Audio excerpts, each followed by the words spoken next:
जय हिंद दोस्तों, नमस्कार। आज की हिस्ट्री की क्लास में आपका स्वागत है। उम्मीद करता हूँ आप बहुत अच्छे होंगे और अपनी तैयारी को बेहतर कर रहे होंगे। तो कैसे आप लोग? एक बार आज हम पढ़ेंगे इतिहास के अंदर खिलजी वंश। खिलजी वंश जो हमने कल स्टार्ट किया था, वहीं से आगे हमने कल पढ़ लिया था जलालुद्दीन खिलजी। जलालुद्दीन खिलजी के बारे में हमने कल पूरा पढ़ा था। तो हम स्टार्ट करने वाले थे अलाउद्दीन खिलजी।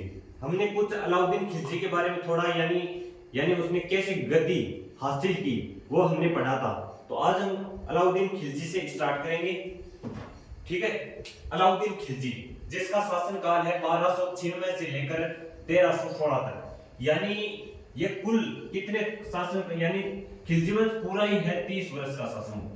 कितने वर्ष का है? 30 वर्ष, जिसके अंदर 20 वर्ष अकेले कौन शासन करता है? वो करता है अलाउद्दीन खिलजी। वो अपने शासन काल के अंदर इतना बेहतरीन तरीके से शासन करता है कि यानी आगे हम पढ़ेंगे कि इसने कैसे यानी कितने इसने अभियान किए और अपने मार्केट को कैसे, यानी जो बाजार है उस पर किस तरह उसने नियंत्रण किया, और यानी अपने क्षेत्र को यानी विद्रोह करके कितने अपने क्षेत्र को यानी बढ़ाया, वो हम बहुत अच्छी तरीके से समझेंगे, ठीक है। तो अलाउद्दीन खिलजी का बचपन का नाम क्या था? तो बचपन का नाम था गुरसास। क्या नाम था? गुरसास इसका बचपन का नाम था। अन्य नाम है इसकी जो है द्वितीय सिकंदर के नाम से जाना जाता है, द्वितीय सिकंदर के नाम से। और सिकंदर ए सहानी किसे कहते हैं? प्रश्न पेपर के अंदर पूछा भी जा सकता है, सिकंदर ए सहानी किसे कहते हैं? जनता का चरवा, युग का विजेता, अमीर उल मोमिनीन, वफादारों का कमांडर, ये इसके अन्य नाम है। क्या क्या नाम है? द्वितीय सिकंदर कहते हैं, सिकंदर ए सहानी भी कहते हैं अलाउद्दीन खिलजी को, जनता का चरवा कहते हैं इसको अलाउद्दीन खिलजी को, युग का विजेता, अमीर उल मोमिनीन, वफादारों का कमांडर, ये इसके अन्य नाम है, ठीक है। पिता का नाम है शहाबुद्दीन मसूद। पिता का नाम क्या है? शहाबुद्दीन मसूद, इसके पिता का नाम है।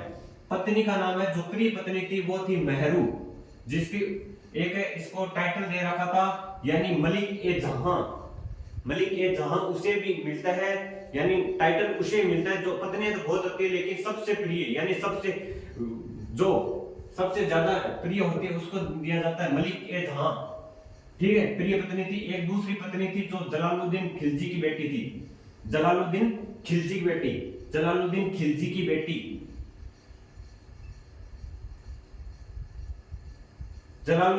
की बेटी थी, वो इसकी एक पत्नी थी, दूसरी पत्नी।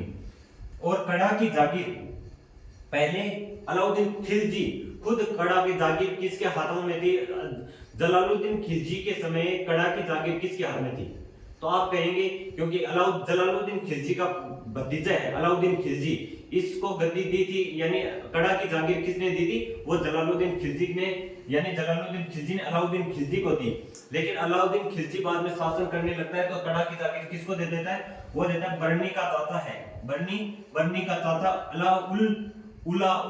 अला उल मुल्क को दे दी। किसको दे दी? उला उल मुल्क को, ठीक है। कड़ा की जागीर याद रखना। उसके बाद में यानी इसका राज्याभिषेक कहां पर हुआ था? तो इसका राज्याभिषेक हुआ था लाल महल दिल्ली के अंदर 1296 में। गद्दी से बैठने से पहले आपको मैंने कल बताया था 1296 के अंदर इसने देवगिरी पर आक्रमण किया था और वहां से सोना चांदी बहुत कुछ लूट कर लेकर आया था। और वहां का शासक था रामचंद्र देव, दरबारी कवि है, इसको कल मैंने बताया था अमीर खुसरो, ठीक है। इसकी मैंने पूरी जो रचनाएं हैं, इनकी जितनी बुक है सारी की सारी इसकी किताबें, अमीर खुसरो की जितनी भी किताबें थे कल मैंने उसकी बताई थी। अलाउद्दीन खिलजी के विजय अभियान, इसके 4 सेनापति थे। कौन थे? कितने सेनापति थे? इसके मुख्य रूप से 4 सेनापति थे जो यानी इसके बहुत करीबी थे, बहुत ज्यादा करीबी, ठीक है। जिनको जाना जाता है उलूग खां को जाना जाता है उत्तर भारत के विजय के लिए किसे जाना जाता है? उलूग खां को। और जफर खां को किसके लिए जाना जाता है? जफर खां को जाना जाता है मंगोल विजय के लिए। और नुसरत खां को किसके लिए जाना जाता है? वो जाना जाता है उत्तर भारत पर विजय के लिए। इन दोनों को उत्तर भारत के विजय के लिए जाना जाता है। किसको? उलूग खां और नुसरत खां को। मलिक काफूर को जाना जाता है दक्षिण विजय के लिए। किसके लिए? दक्षिण विजय के लिए। अब पढ़ेंगे हम उत्तर भारत पर विजय। उत्तर भारत पर विजय, तो पहला उत्तर भारत पर विजय कौन करता है? वो करता है गुजरात अभियान। यानी पहले उत्तर भारत पर कहां पर वो विद्रोह करते हैं? विद्रोह करते हैं गुजरात अभियान। उनका पहला अभियान कौन सा है उत्तर भारत में? गुजरात अभियान, जो कब का है? 1297 से 98 करता है। ठीक है, गुजरात अभियान जिसको उत्तर भारत पर ऐसे यानी करता है। ठीक है, और उसके बाद में आगे बढ़े, जो गुजरात अभियान कब का? 1297 और 98 के अंदर राजा कर्णदेव को हराया और उनकी पत्नी कमला देवी की से शादी कर ली। यहाँ क्या होता है? जब इसकी यानी राजा कर्णदेव को हरा देता है तो इसकी जो पत्नी है कर्णदेव की, वो बड़ी यहाँ पर मतलब इतनी शर्मनाक जो स्थिति करती है, यानी क्या करती है? धोखा देके इससे क्या कर लेती है? अपने आप को सरेंडर कर देती है और शादी कर लेती है। किसे? अलाउद्दीन खिलजी से। यानी बड़ी खराब औरत है। किसका नाम? कमला देवी, जो किसकी थी? राजा कर्णदेव की पत्नी थी, जो इसे यानी अलाउद्दीन खिलजी को अपने आप को सरेंडर कर देते। इसी अभियान के दौरान मलिक काफूर को खरीदा था।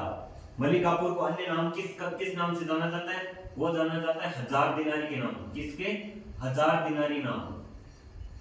1000 दिनारी किसे कहते हैं? वो कहते हैं मलिक काफूर को। क्यों? क्योंकि इसको खरीदा था 1000 दिनार के अंदर। 1000 दिनार के अंदर इसको खरीदा था। और किससे खरीदा था? वो ख्वाजा नामक एक व्यापारी था। किससे खरीदा था? ख्वाजा नामक एक व्यापारी था। ख्वाजा नामक व्यापारी से खरीदा था। ठीक है, ख्वाजा नामक व्यापारी से इसे कितने में खरीदा था? 1000 दिनार के अंदर। इसलिए इसको मलिक काफूर को क्या कहते हैं? 1000 दिनारी कहते हैं। ठीक है, इनको एक बार हम रिवीजन करते हैं, उसके बाद में आगे चलेंगे। अलाउद्दीन खिलजी, जो खिलजी वंश का सबसे ज्यादा अगर पेपर के अंदर पूछा जाता है, वो सबसे ज्यादा प्रश्न पूछे जाते हैं अलाउद्दीन खिलजी से। किससे? अलाउद्दीन खिलजी से। तो अलाउद्दीन खिलजी का शासनकाल है 1296 से लेकर 1316। बचपन का नाम है गुरसास। प्रश्न पूछा ही जाता है, बचपन का नाम क्या है? गुरसास। अन्य नाम क्या है? अन्य नाम है द्वितीय सिकंदर। किसको न कहते हैं? सिकंदर इस्फहानी। किसको कहते हैं? जनता का चरवाहा किसे कहते हैं? युद्ध का विजेता, अमीर उल मोमिनीन और उर्फा दोनों का कमांडर। ठीक है, पिता का नाम क्या है? पिता का नाम है शिहाबुद्दीन मशहूर। पत्नी का नाम है प्रिय प्रदन। जो पत्नी थी वो थी मेहरू। ठीक है, मेहरू। और यहाँ पे एक और लिखो, उसके बाद में कमला देवी को जो टाइटल इसको दे रहा था, जो मेहरू को टाइटल दिया था मलिक ए जहां, उसको मलिक ए जहां बना देता है। मलिक ए जहां किसको बना देता है? वो बना देता है कमला देवी को। अलाउद्दीन खिलजी बाद में मलिक ए जहां किसको बनाता है? कमला देवी को। ठीक है, उत्तर भारत में विजय। आगे बढ़ेंगे। राज्याभिषेक हुआ था लाल जो महल है उसके अंदर, लाल महल दिल्ली के अंदर। इसको 1296 में राज्याभिषेक हुआ। 1296 के बारे में जो देवगिरी पर इसने आक्रमण किया था, वो आक्रमण हमने पढ़ा था कल।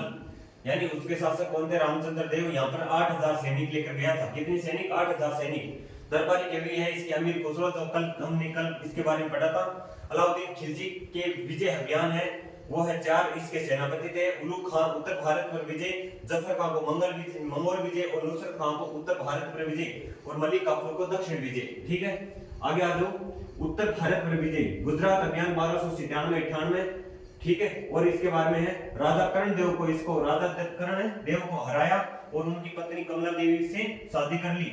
इसी अभियान के दौरान मलिक काफूर को खरीदा था 1000 दिनार के अंदर और ख्वाजा नामक एक व्यापारी से खरीदा था। किससे खरीदा था? ख्वाजा नामक व्यापारी से। ठीक है,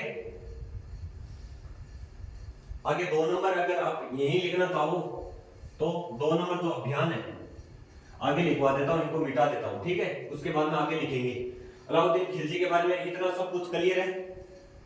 कब इसने बचपन का नाम, अन्य नाम और पिता का नाम, पत्नी का नाम, कड़ा की जागीर अलाउल मुल्क को देती थी। 4 सेनापति के बारे में इनका पता होना चाहिए। उत्तर भारत पर विजय के लिए गुजरात अभियान सबसे इंपोर्टेंट, और राज्याभिषेक और 1296 देवगिरी का आक्रमण और अमीर खुसरो के इनके दरबारी कवि। क्लियर है इतना?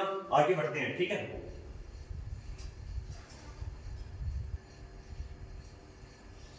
अब इसका अभियान है रणथंभौर का अभियान। कौन सा अभियान? रणथंभौर का अभियान। दूसरा अभियान कौन सा है इसका? वो है रणथंभौर का अभियान। लिखो रणथंभौर, रणथंभौर का अभियान। ये इसने अभियान कब किया था? इसका अभियान है रणथंभौर का अभियान है 1301 का। कब का? 1301 में इसने रणथंभौर पर अभियान किया था। कब किया था? रणथंभौर पर। तो यहाँ के राजा कौन थे? तो यहाँ के राजा थे हमीरदेव को, हमीरदेव। यहाँ के राजा कौन थे? राजा थे हमीरदेव, हमीरदेव। और हमीरदेव की पत्नी का नाम क्या था? इनकी पत्नी का नाम था रंगदेवी। क्या नाम था? रंगदेवी। तो यहां से अलाउद्दीन खिलजी ने हमीरदेव को हरा दिया। यानी लिखो अलाउद्दीन खिलजी ने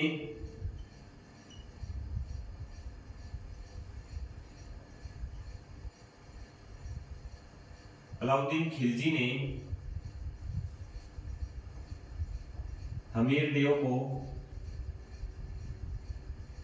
हराया और रंगदेवी ने क्या कर ली थी? जोहर कर लिया था। हराया रंगदेवी ने, जिसने रंगदेवी ने क्या किया था? जोहर किया। लिख लो यहीं पर, जोहर किया। ठीक है, क्या कर लिया था? अलाउद्दीन खिलजी ने क्या कहते हैं ये करना, इसका मकसद ये था किसी को मतलब अगर यानी किसी को भी अभियान के अंदर इसको यानी किसी राजा को अगर हराया तो उनकी स्त्रियों को या मतलब अपहरण करके अपने साथ ले जाता था। ये इसका मकसद था। ठीक है,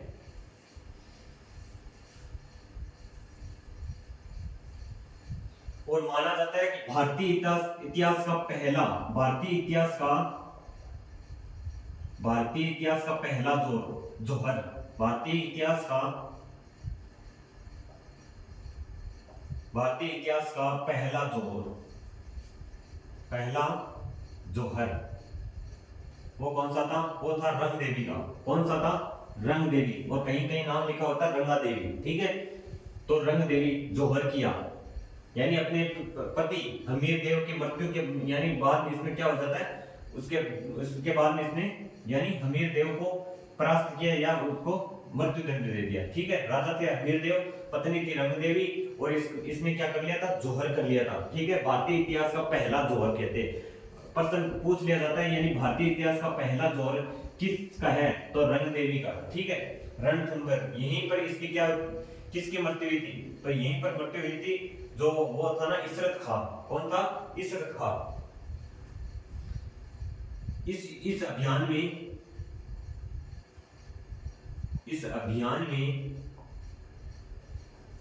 इशरत खां मारा गया। इशरत खां मारा गया। जो अलाउद्दीन खिलजी का क्या था? वो एक कमांडर था। ठीक है, इस अभियान के अंदर इशरत खां क्या हुआ? नुसरत खां, सॉरी क्या नाम था? नुसरत खां। इशरत खां नहीं था, नुसरत खां।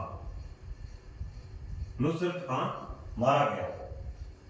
ठीक है, आगे इसका 3 नंबर अभियान था, वो था चित्तौड़गढ़ का अभियान।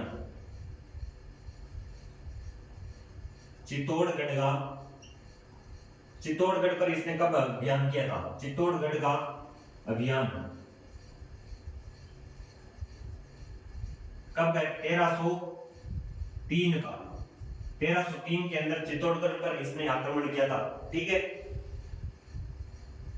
यहां पर थे राजा कौन थे? राजा थे राणा रतन सिंह।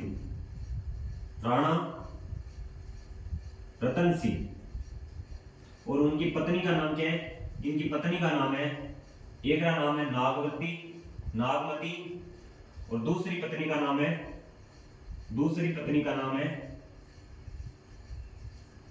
पद्मावती।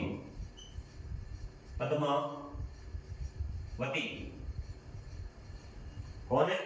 दूसरी पत्नी का नाम है पद्मावती। और राणा रतन सिंह कौन है? यहाँ के राजा है राणा रतन सिंह। पत्नी का नाम है नागमती और दूसरी पत्नी का क्या नाम है? पद्मावती। ठीक है,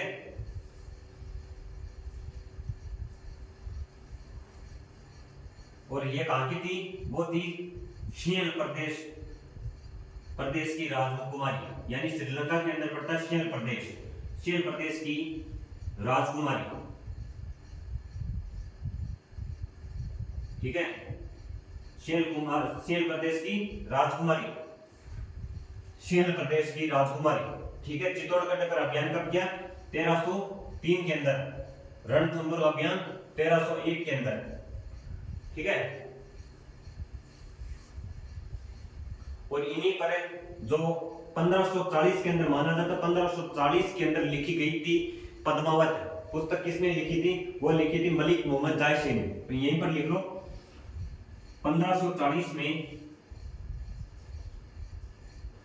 लिखी, 1540 में लिखी पद्मावत किन पर लिखी गई है? वो लिखी गई है राणा रतन सिंह और पद्मावती पर। पद्मावत किसने लिखी थी? लिखी किसने? मलिक मोहम्मद जायसी, मलिक मोहम्मद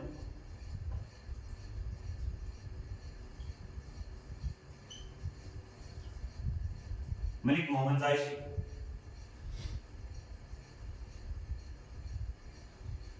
मलिक मोहम्मद जायसी। ठीक है, राणा रतन सिंह के दो जो गोरा और बादल दो सेनापति थे, इसके दो सेनापति कौन थे? वो थे गोरा और बादल। उनके बारे में चर्चा यानी पूछ लिया जाता प्रश्न। दो सेनापति किसके थे? वो थे राणा रतन सिंह के। दो सेनापति का नाम जिक्र होता है इतिहास के अंदर, एक था गोरा और एक था दूसरा था बादल। गोरा और बादल जो इतिहास के अंदर इन्होंने बड़ी यानी वीरता का काम किया था। गोरा और बादल दो सेनापति। ठीक है, दो सेनापति। और पद्मावती ने भी क्या किया था? वो 16,000 स्त्रियों के साथ इसने भी क्या कर लिया था? जोहर किया था। इसने भी जोहर किया, इसने भी जोहर किया। यानी राणा रतन सिंह की धोखे से जब मृत्यु हो जाती है, धोखे से मारा था अलाउद्दीन खिलजी ने, तब इसने भी क्या किया? जोहर किया। ठीक है, इसने भी जोहर किया।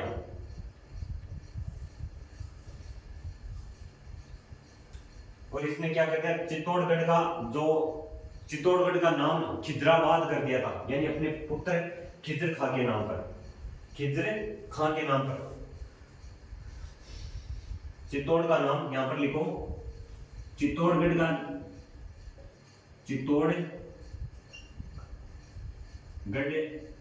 का नाम बदल कर खिजराबाद कर दिया, खिजराबाद कर दिया, खिजराबाद कर दिया अपने बेटे खिजर खां के नाम पर, खिजर खां के नाम पर क्या कर दिया? खिजराबाद।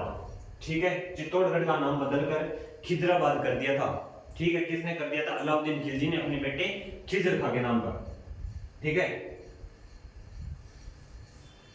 और जब यानी 1300 बाद में क्या होता है? यानी उसके बाद में जब 16 यानी 1316 तक कौन रहता है? वो रहता है अलाउद्दीन खिलजी। उसके बाद में 1318 के अंदर यानी तब तक इसका खिजराबाद रहता है, यानी चित्तौड़गढ़ यानी उसके अंडर में रहता है। लेकिन 1318 के अंदर 1318 में क्या होता है? 1318 में चित्तौड़गढ़ स्वतंत्र हो जाता है।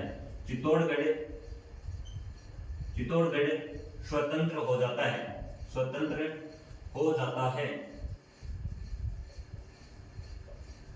ठीक, 1318 में चित्तौड़गढ़ स्वतंत्र हो जाता है। पूछा जा सकता है चित्तौड़गढ़ कब स्वतंत्र हुआ था? अलाउद्दीन खिलजी के बाद में चित्तौड़गढ़ कब स्वतंत्र हुआ था? वो 1318 के अंदर। ठीक है,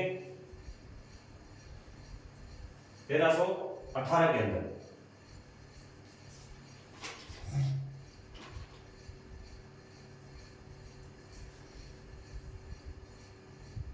ये इतना साथ साथ में लिखते जाना, नोट्स बनाते जाना, ठीक है। अलाउद्दीन खिलजी 1296 से 1316, ये तो आपने पढ़ाई था। रणथंभौर का अभियान किया था 1301 के अंदर। यहाँ के राजा थे हमीर देव, ठीक है। पत्नी का नाम था रंगा देवी। जोहर किया, जिसको भारतीय इतिहास का पहला जोहर कहते हैं। भारतीय इतिहास का पहला जोहर कहते हैं इसको। किसको? जो रंगा देवी। रंगा देवी कौन थी? वो थी हमीर देव की पत्नी। हमीर देव कौन है? रणथंभौर के अभियान के जो राजा, रणथंभौर के राजा कौन थे? हमीर देव। 1301 के अंदर अलाउद्दीन खिलजी ने यहाँ पर विद्रोह किया और उसकी पत्नी क्या कर लेते हैं? हमीर देव की वो जोहर कर लेते, जिसको माना जाता है भारतीय इतिहास का पहला जोहर। अलाउद्दीन खिलजी ने हमीर देव को हराया। इस अभियान में नुसरत खां मारा गया। चित्तौड़गढ़ का अभियान 1303 1240 में लिखी, जो सॉरी इसको बाद में पढ़ेंगे। राजा थे राणा रतन सिंह, पत्नी थी नागमती और दूसरी पत्नी थी पद्मावती। शेर फतेह की राजकुमारी थी, जो श्रीलंका के अंदर पड़ता है। इसने भी क्या कर लिया था? जोहर कर लिया था, ठीक है। और 1540 में लिखी पद्मावत पुस्तक। पद्मावत पुस्तक के किसने लिखी थी? मलिक मोहम्मद जायसी ने लिखी। दो सेनापति जिनके बारे में हम, राणा रतन सिंह के दो पत्नी थे, जिनके दो सेनापति थे, एक तो था गोरा और एक बादल। और चित्तौड़गढ़ का नया नाम बदलकर खिजराबाद कर दिया अलाउद्दीन खिलजी ने अपने बेटे खिजर खां के नाम पर। और 1317 में चित्तौड़गढ़ स्वतंत्र हो जाता है, ठीक है।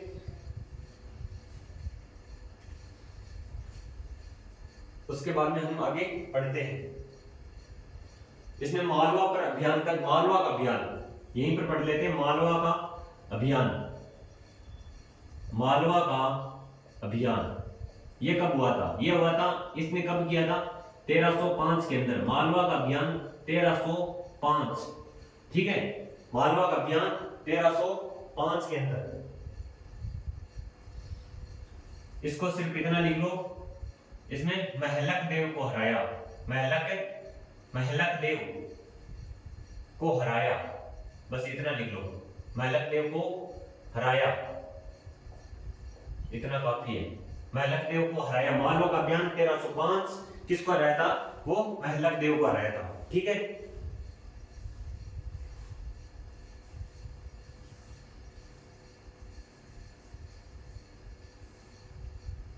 आगे लिखो, मालवा का अभियान 1305, महलक देव को हराया।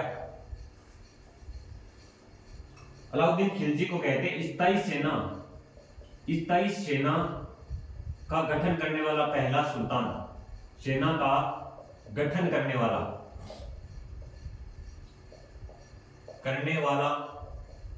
पहला शासक।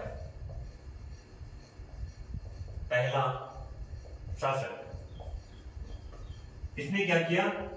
इसने सेनाओं को स्थायी सेना कर दी, यानी स्थायी सेना रखने का क्या कहते हैं, इसने निर्णय ले लिया था। यानी इसने क्या कहते हैं, सेनाओं का स्थायी सेना का गठन करना इसने क्या कहते हैं, शुरू कर दिया। स्थायी सेना का गठन करने वाला पहला सुल्तान, पहला शासक बन जाता है, ठीक है।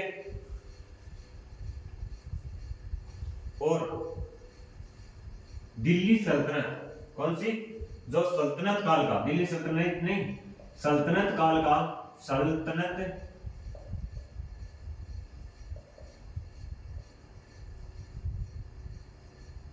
अगर दिल्ली यानी सल्तनत काल की सबसे बड़ी सेना अगर थी तो सबसे ज्यादा किसके पास थी? वो थी अलाउद्दीन खिलजी के पास। सबसे बड़ी दिल्ली सल्तनत की सबसे बड़ी सेना, सबसे बड़ी सेना इसी के पास थी,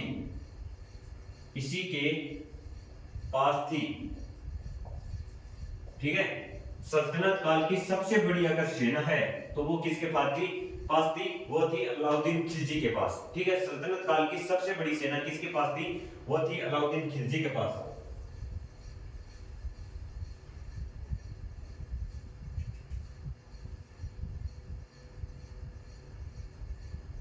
ठीक है। और आगे बढ़े,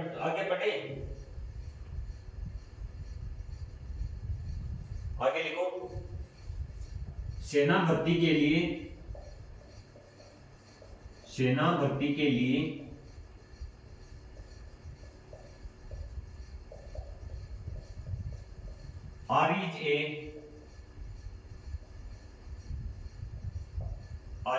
मुमलिकात नियुक्त किया।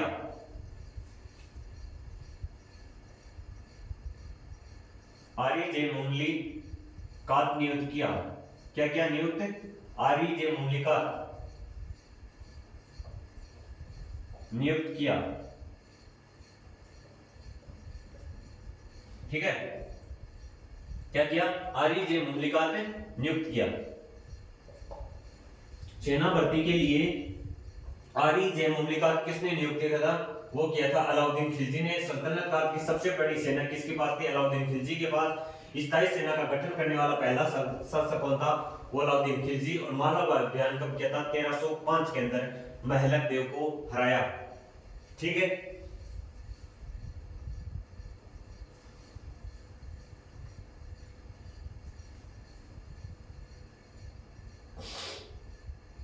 इतना आपने लिख लिया। एक बार रिवीजन कर लेते हैं, उसके बाद में आगे नेक्स्ट पर चलेंगे।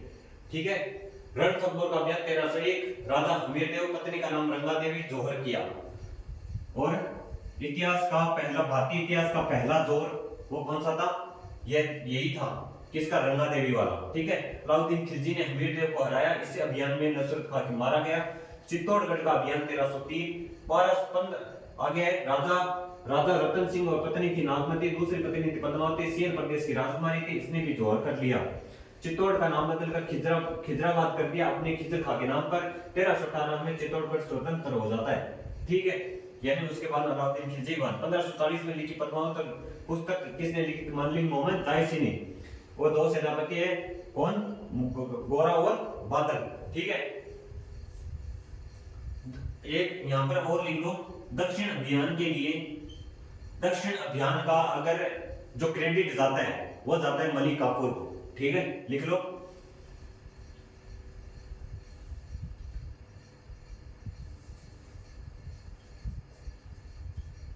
दक्षिण विजय या दक्षिण अभियान, दक्षिण भारत पर लिखो, दक्षिण भारत पर विजय का श्रेय, विजय का श्रेय मलिक काफूर को मिला। विजय का श्रेय देखो, दक्षिण भारत पर विजय का श्रेय मलिक काफूर को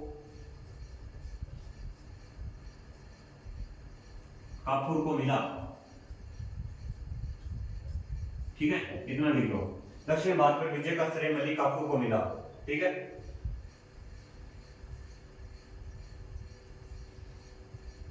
दक्षिण भारत पर विजय का श्रेय मलिक काफूर को मिला या मलिक काफूर को जाता है, ऐसे लिख लो। दक्षिण भारत पर विजय का श्रेय मलिक काफूर को जाता है या मलिक काफूर को मिला। ठीक है, इतना। उसके बाद में हम आगे नेक्स्ट चलते हैं। दक्षिण भारत पर विजय का श्रेय किसको जाता है? मलिक काफूर को। ठीक है, उम्मीद करता हूं इतना आपने अच्छी तरह से उतार लिया होगा। उसके बाद में हम नेक्स्ट पर चलते हैं। ठीक है, इनको हम मिटा देते हैं।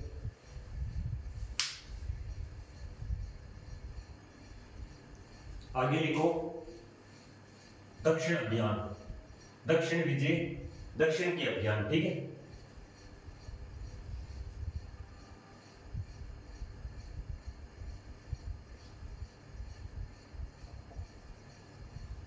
दक्षिण भारत पर विजय,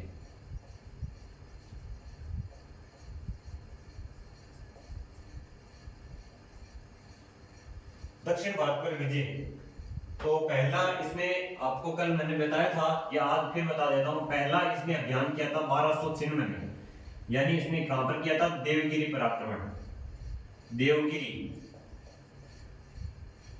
कब किया था? देवगिरी पर आक्रमण किया था 1296 के अंदर। ठीक है, यहाँ के राजा कौन थे? वो थे रामचंद्र देव। कौन थे?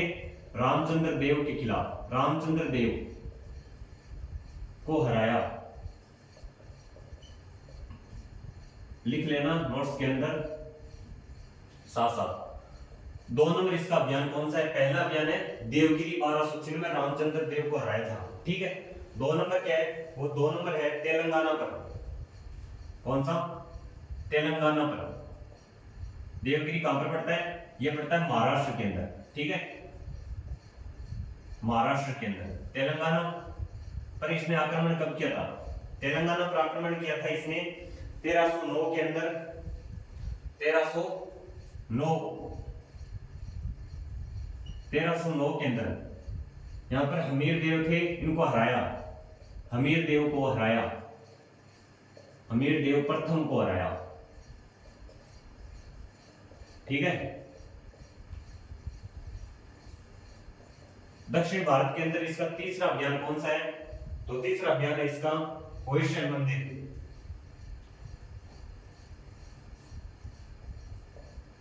होयसल पर किया इसने।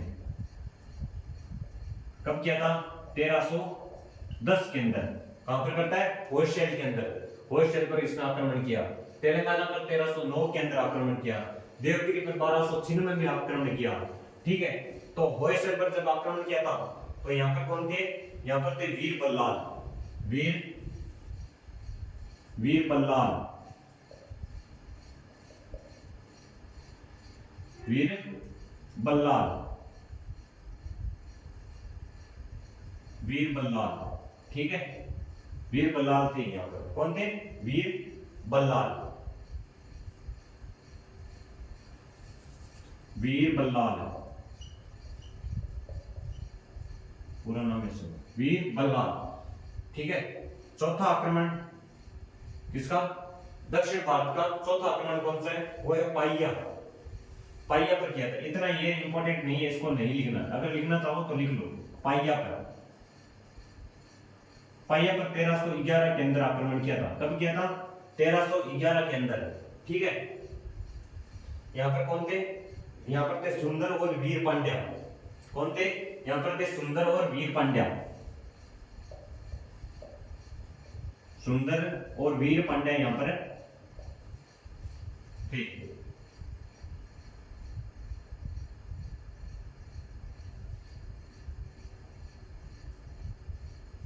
वीर पांड्या। ठीक है। ये थे। इसके दक्षिण पर एक यहां पर थोड़ा नोट करना, होयसल की राजधानी कौन सी थी? पूछ लेता है। राजधानी थी यहाँ की होयसल की द्वार समुद्रम, द्वार समुद्रम। ठीक है। ये नोट कर लेना। होयसल की राजधानी द्वार समुद्रम थी। ठीक है। अब पढ़ेंगे हम अलाउद्दीन खिलजी के कार्य। ठीक है। जो अलाउद्दीन खिलजी ने कौन कौन से कार्य किए, जो सबसे ज्यादा इंपॉर्टेंट होते हैं, उसके कार्यों के बारे में प्रश्न बनता है। ठीक है। लेकिन उससे पहले थोड़ा हम लिख लेते हैं। इसने क्या काम किया था? ये काम किया था, सिक्कों पर तारीख लिखवाना शुरू कर दिया। कार्य मान लो अलाउद्दीन खिलजी का कार्य। अलाउद्दीन खिलजी के कार्य।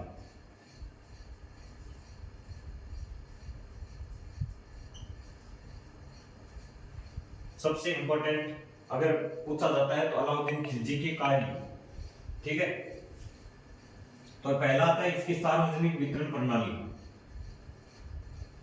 सार्वजनिक जो वितरण प्रणाली को बेहतर किया, सार्वजनिक वितरण प्रणाली, वितरण प्रणाली। ठीक है। सार्वजनिक वितरण प्रणाली। अब आगे आता है बाजार नियंत्रण प्रणाली। इसको बाजार को बहुत बेहतर बनाया। तो पहला है, आगे आते 2 नंबर पर बाजार वितरण प्रणाली, या यहीं पर लिख लेते 2 नंबर बाजार नियंत्रण प्रणाली। बाजार नियंत्रण प्रणाली, बाजार नियंत्रण प्रणाली। ठीक है। और आगे आते हैं अलाउद्दीन खिलजी का और जो सैनिकों को नगद वेतन देना। ठीक है। सैनिकों को नगद वेतन देना, सैनिकों को नगद वेतन देना, यानी सैनिकों को क्या कर देता था? यानी नगद वेतन दे देता था। पहले ही दे देता, युद्ध से पहले। ठीक है।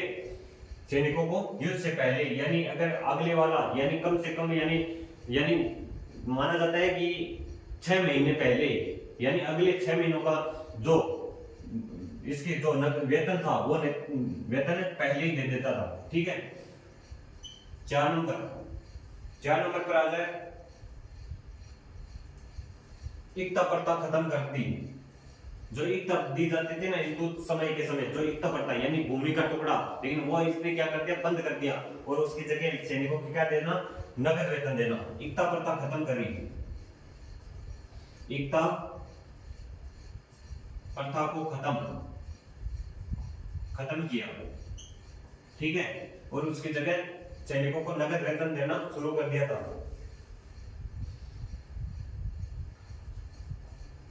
और हुलिया लिखवाना क्या कर दिया था, हुलिया लिखवाना इसने क्या कर दिया, शुरू कर दिया था। हुलिया लिखवाना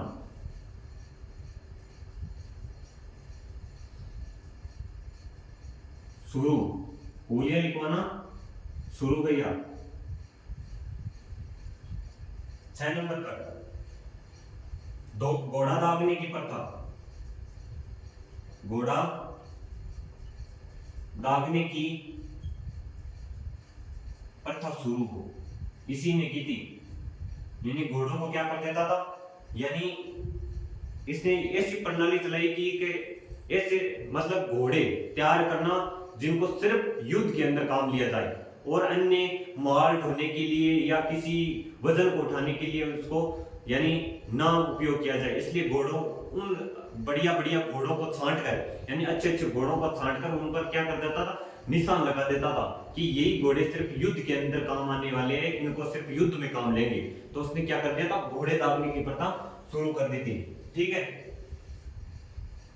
इसने क्या किया था, भू राजस्व, जो भूमि से जो राजस्व लेता था, जो कर लेता था, उस भू राजस्व कर को कहते हैं खराज कर। और वो खराज कितना लेता था, वो लेता था 1/2, यानी 50% वो क्या लेता था, भू राजस्व लेता था। इसने भू राजस्व कितना कर दिया, आगे लिखो 7 नंबर पर भू राजस्व,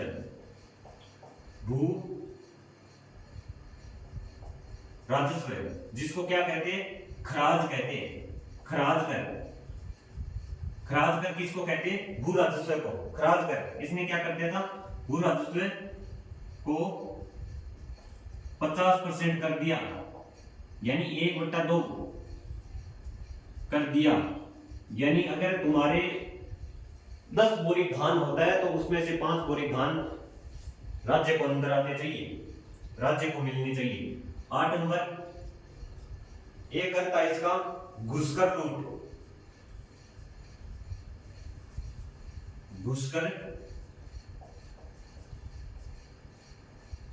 जो घुसकर लूट होती है चोरों द्वारा, उसको क्या कर देता, 4/5 कर दिया था। घुसकर लूट को क्या कहते हैं, उसको कहते हैं, यानी कौन, घुसकर लूट को क्या कहते हैं, खुम्मस कर। इसको कहते थे उस समय खुम्मस कर,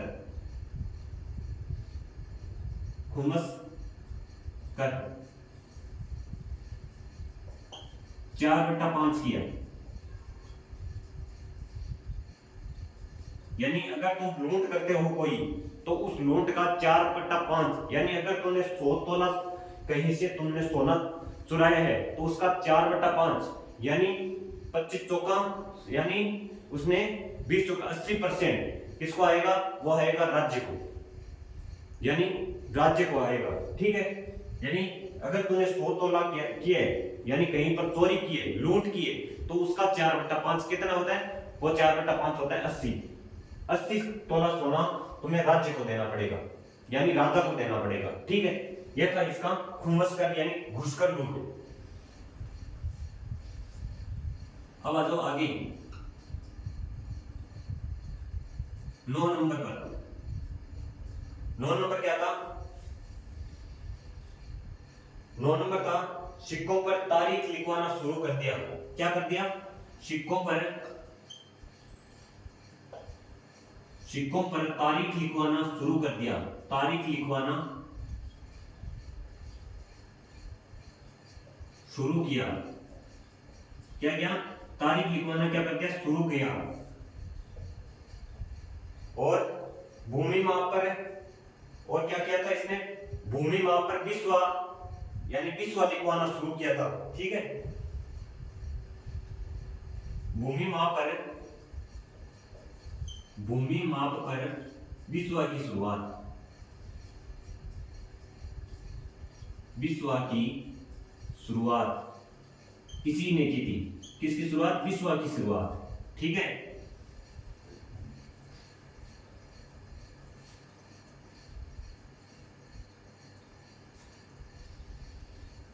और क्या किया था, और जो बाजार के अंदर जो कीमतें थी यानी वस्तुओं की जो कीमतें थी उस कम कीमतों को इसने निर्धारित की, यानी सिर्फ इतनी इतनी यानी कभी भी यानी जो क्या है कि लोगों को वेतन अगर जो सैनिकों को अगर नकद वेतन देंगे तो क्या होगा, यानी क्या होगा मतलब राज्य के अंदर पैसा बचेगा नहीं, तो इसलिए इसने क्या कर दिया था, जो वस्तुओं की जो कीमतें निर्धारित थी यानी कीमतें निर्धारित कर दी, यानी वस्तुओं की क्या कर दी इसने, कीमतें निर्धारित की।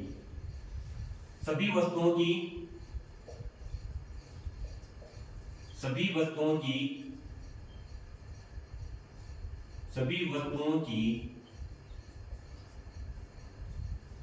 कीमतें निर्धारित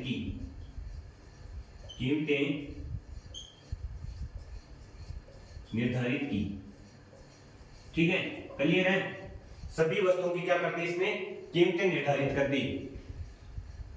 और इसने सोचा कि कहीं महंगाई ना बढ़ जाए तो क्या कर दी इसने, कम कीमतों की यानी वस्तुओं की सिर्फ स्थिर रहने के लिए, यानी कभी भी यानी जो क्या है कि बाजार के अंदर पैसा बढ़े ना, यानी जो क्या है कहीं मतलब कीमतें वस्तुओं की कीमतें निर्धारित इसलिए की थी। ठीक है, कि क्योंकि ये क्या बाजार के अंदर क्या हो जाए, महंगाई ना बढ़े, इसके लिए उसने क्या कर दी, वस्तुओं की कीमतें एकदम निर्धारित कर दी कि वस्तुओं की यानी क्या महंगाई न बढ़े तो वस्तुओं की बस यही रहनी चाहिए। ठीक है, यानी कितनी कीमत क्या रहनी चाहिए, जो इसने निर्धारित की थी वही रहनी चाहिए, यानी उसको क्या कर दिया, कंट्रोल कर लिया, किसको, बाजार को नियंत्रण कर लिया। ठीक है,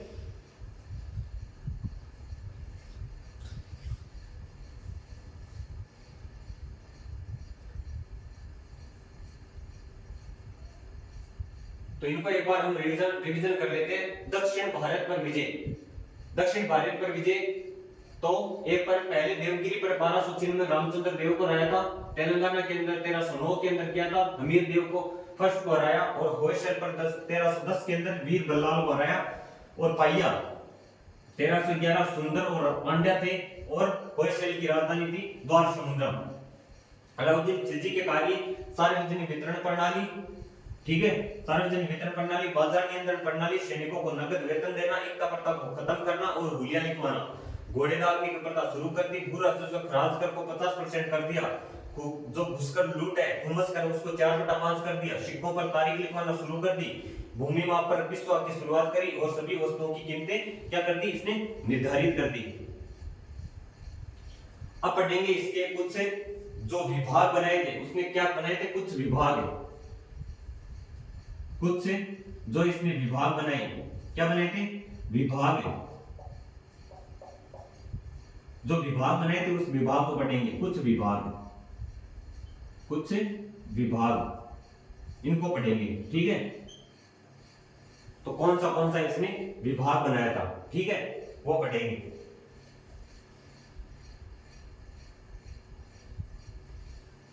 इसने एक पहले बनाया था दीवान ए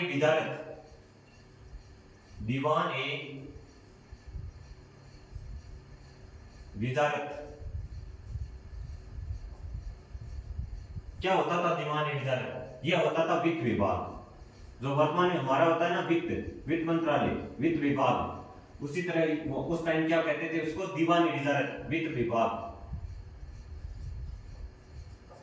क्या कहते थे वित्त विभाग को, क्या कहते थे, दीवान ए विजारत कहते थे, क्या कहते थे, दीवान ए विजारत कहते थे। और एक सैन्य विभाग, जो हमारे इधर सैनिकों के लिए जो सैन्य विभाग होता है, उसी तरह उस समय क्या होता था, दीवान ए आरिज होता था, दीवान ए आरिज, तो लिखो दीवान ए आरिज, किसको कहते थे दीवान ए आरिज, ये कहते थे सैन्य विभाग को, सैन्य विभाग जो होता था उसको क्या कहते थे, दीवाने आरिज कहते थे। दीवाने विजारत कहते किसको कहते थे? वित्त विभाग को। और दीवाने आरिज किसको कहते थे? सैन्य विभाग को। ठीक है,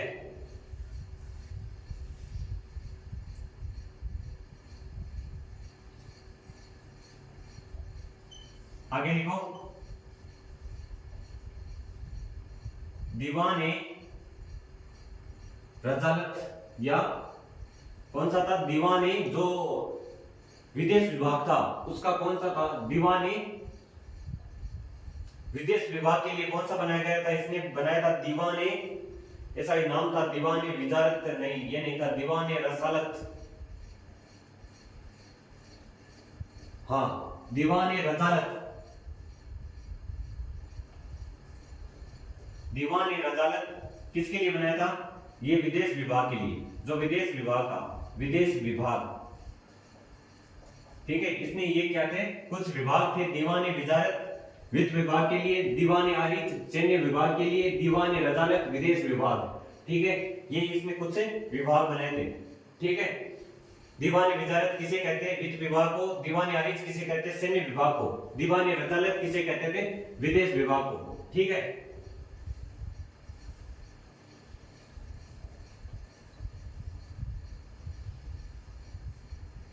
एक और लिख लो।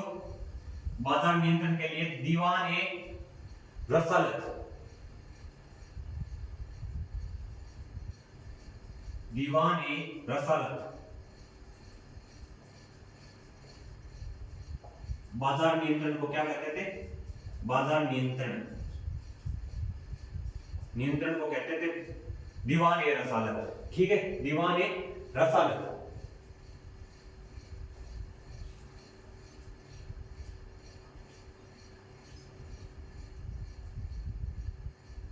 क्या कहते थे? दीवाने रियासत, दीवाने रियालत। ठीक है, दीवाने रियालत। बाजार नियंत्रण को कहते थे दीवाने रियालत।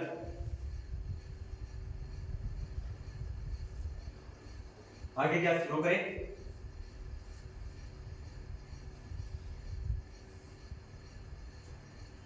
कुछ इनका रिवीजन कर लेते हैं। किसका? कुछ विभाग। दीवाने विजारत किसको कहते हैं? वित्त विभाग को। दीवाने आरिज सैन्य विभाग को। दीवान ए रजालत विदेश विभाग को। दीवाने रियासत, रियासत कहते थे या दीवाने रियालत कहते थे बाजार नियंत्रण को। दीवाने रियालत बाजार नियंत्रण को। भूमि माप के जो एक अधिकारी था उसको क्या कहते हैं? नाजिर कहते थे। किसको कहते थे? जो भूमि मापता था ना, जो माप तोल के अधिकारी को, सॉरी, माप तोल के अधिकारी को क्या कहा जाता था? माप तोल के अधिकारी। इस समय जो अधिकारी बना रहा था, माप तोल के अधिकारी को नाजिर कहा जाता था। क्या कहा जाता? नाजिर कहा जाता था। क्या कहा जाता था? नाजिर। ठीक है,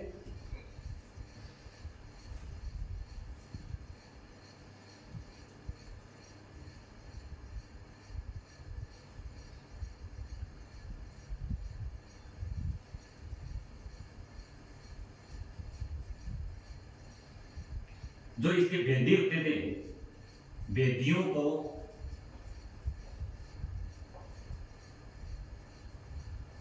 मुहिया कहा जाता था। मुहिया, मुहिया कहा जाता था।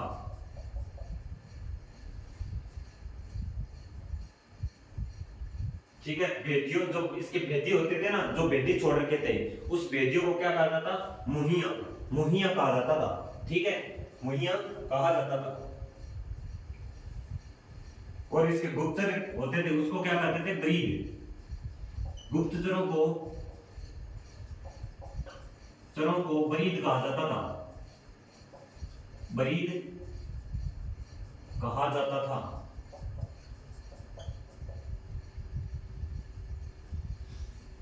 ठीक है, और एक हमने एक छोड़ दिया, 5 नंबर लिख लेना। जो मंडी प्रमुख होता था ना, मंडी प्रमुख, उसको कहता था गहना ए मंडी क्या कहता था? गहना ए मंडी किसे कहता था? जो मंडी प्रमुख के का क्या कहता था? उसको गहना ए मंडी कहता था। ठीक है, गहना ए मंडी किसे कहते हैं? क्या कहता था? सहना ए मंडी। सहना ए मंडी किसको कहते थे? सहना ए मंडी किसको कहते थे? मंडी प्रमुख को। जो मंडी प्रमुख होता था ना उसको क्या कहते थे? सहना ए मंडी। मंडी प्रमुख, मंडी प्रमुख को सहना ए मंडी कहते थे। ठीक है, इतना क्लियर है? तो इसके बाद आगे चलते हैं, नेक्स्ट इनको मिटा देते हैं। क्या है इसके कुछ विभाग बनाए थे? दीवानी विजारत वित्त विभाग, दीवानी आरिफ सैन्य विभाग, दीवानी रसालत विदेश विभाग, दीवानी रियासत बाजार नियंत्रण और सेना मंडी। मंडी प्रमुख को मापतोल के अधिकारी को नाजिर कहा जाता था। ठीक है, याद रखना। भेदियों को मुंहिया कहा जाता था और गुप्तचरों को बरीद कहा जाता था। क्या कहते थे? बरीद। इनको याद रखना, ठीक है ना। और ये आपको रिवीजन करवाई दिए। बाजार नियंत्रण प्रणाली, इतना प्रथा, घोड़ा दामनी प्रथा, भू राजस्व और घुसकर लूट, शेखों पर तारीख लिखवाना, भूमि माप पर विश्व और सभी वस्तुओं की कीमतें निर्धारित कर दी। ठीक है, ये थे हमारे इसके कुछ विभाग है। उसके बाद में आगे आगे चलते हैं, इसमें क्या क्या उसके परिणाम होते हैं। अब इसके पढ़ते हैं निर्माण कार्य। ठीक है, निर्माण कार्य, निर्माण कार्य लिखो। निर्माण कार्य, हजार खंबा का निर्माण करवाया। हजार खंबा का निर्माण करवाया। लिख के जाओ साथ साथ में, निर्माण करवाया। ठीक है, किसका निर्माण कराया? हजार खंबा निर्माण। सीरी का किला बनवाया। सीरी का किला बनवाया। ठीक है, और क्या क्या करवाया इसने? हजार खंबा महल का निर्माण, सीरी का किला और जमेत खाना मस्जिद किसने बनवाई थी? जमेत खाना मस्जिद, जमेत खाना मस्जिद। ठीक है, जमेत खाना मस्जिद, सीरी का किला, हजार खंबा महल का निर्माण। हजार खंबा महल का निर्माण।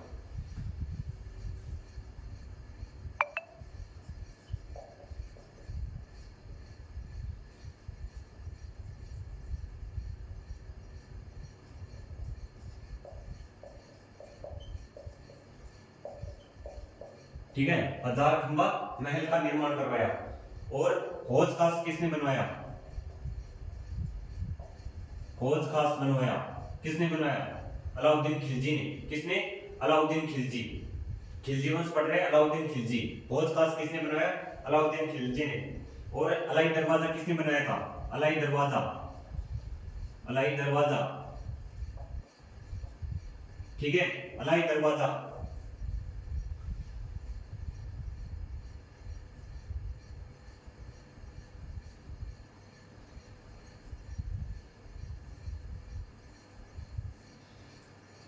और इतने है ना, इसके निर्माण कार्य कितने हो गए? हजार खंबा महल का निर्माण कराया और सीरी का किला बनवाया और जमेत खाना का मस्जिद बनाई, अलाई दरवाजा बना दिया, हौज खास बनाई। ठीक है, हौज खास से बनवाया। ठीक है,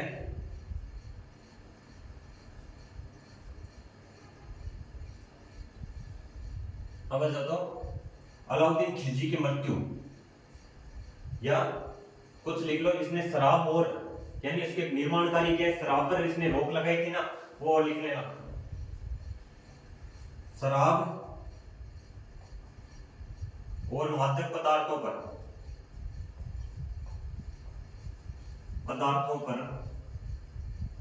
रोक लगाई।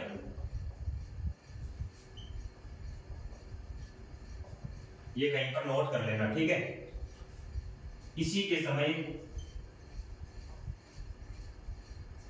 मार्को पोलो भारत आया था। मार्को पोलो भारत आया, कहीं पर नोट कर लेना। ठीक है, इसी के समय मार्को पोलो भारत आया, शराब और मादक पदार्थों पर रोक लगाई। ठीक है, किसके दरबार में आया था? अलाउद्दीन खिलजी के दरबार में आया था। इसी के समय मार्को पोलो भारत आया। इसी के दरबार में आता है, ये भी लिख लेना, ठीक है।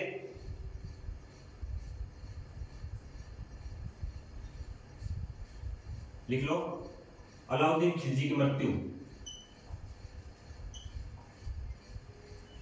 खिलजी की मृत्यु कब होती है? ये होती है 1316 के अंदर,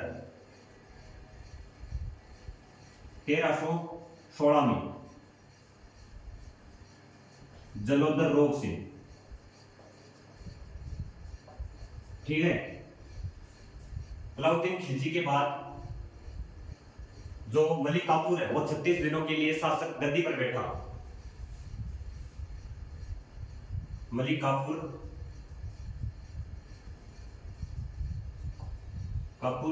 36 दिनों के लिए गद्दी पर बैठा, गद्दी पर बैठा, ठीक है। 36 दिनों के लिए गद्दी पर बैठा।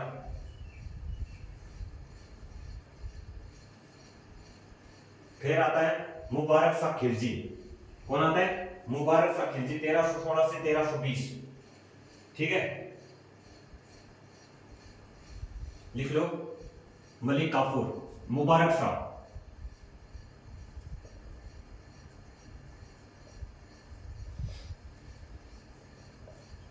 तेरह सौ 16 से 1320, ठीक है। मुबारक शाह कौन है? 1316 से 1320।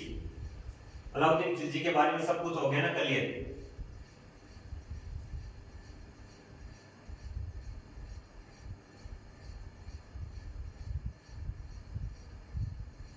आगे देखो,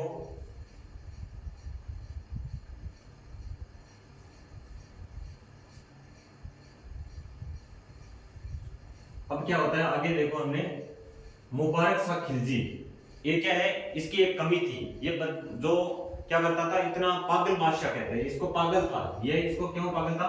कि इसको मतलब है बंदा जो यानी क्या करता है, ये नंगा दौड़ता था, ठीक है। भरे दरबार के अंदर, दरबार में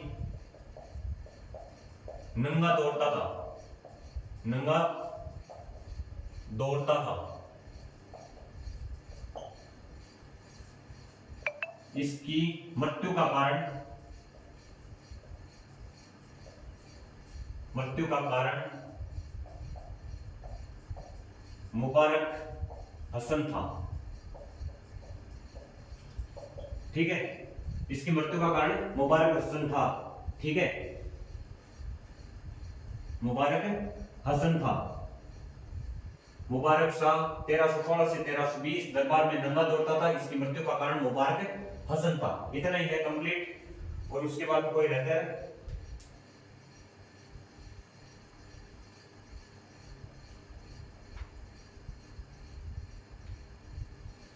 क्योंकि इसको पागल बादशाह कहते थे। लिख लो, हाँ लिख लो, पागल बादशाह, ठीक है, पागल बादशाह। अब तो बाकी रहे निर्माण कार्य। हजारों का महल का निर्माण करे, सिरी का किला, जन्नत खान मस्जिद, हौज खास और अलाई दरवाजा, शराब पर रोक लगाई। इसी के समय महत्वपूर्ण भारत आया। इसी के दरबार में था अलाउद्दीन खिलजी की मृत्यु 1316 यानी जलोदर रोग। मलिक काफूर 36 दिनों पर गद्दी पर रहता। मुबारक शाह खिलजी 1316 से 1320 दरबार में नंगा दौड़ता था, इसकी मृत्यु का कारण मुबारक हसन था, पागल बादशाह कहते हैं इसे, ठीक है। ये थी आज की हमारी क्लास। फिर कल पढ़ेंगे हमें तुगलक वंश, ठीक है। क्या पढ़ेंगे? तुगलक वंश। तो आज हमारी अलाउद्दीन खिलजी पूरा कंप्लीट होता है और पूरा खिलजी वंश 1290 से 1320 हमने कंप्लीट कर लिया। जो हमें यानी कोई भी कंटेंट है वो पीछे नहीं छोड़ा है, ठीक है। तो मिलते हैं फिर। प्लीज अगर आपको क्लास अच्छी लगे तो चैनल को सब्सक्राइब करना, शेयर करना और कमेंट के अंदर जरूर बताना कि आपको क्लास कैसी लगी। उम्मीद करता हूँ आपको क्लास बहुत अच्छी लगी होंगी। तो मिलते हैं फिर कल। जय हिंद, जय भारत, थैंक यू।